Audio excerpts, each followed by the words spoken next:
Thousands of Palestinian families abandoned everything, fleeing to the port in a panic under heavy mortar fire. Haganah snipers picked off civilians as they fled.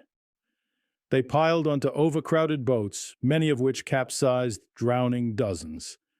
An estimated 300 were killed in 48 hours. When 300 Palestinian villagers tried to march to Haifa's aid, the British blocked them. 700 troops of Jordan's Arab Legion were stationed in Haifa, brought in at Britain's request to cover its withdrawal.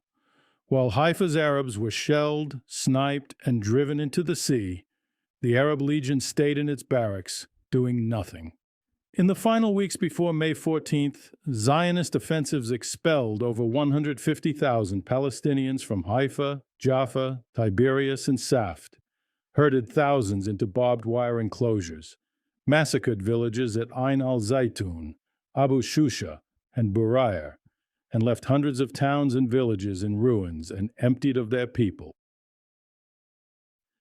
From the end of 1947 to May 1948, Zionist militias were responsible for 79% of the attacks on civilians, and 85% of the civilian fatalities were Palestinians.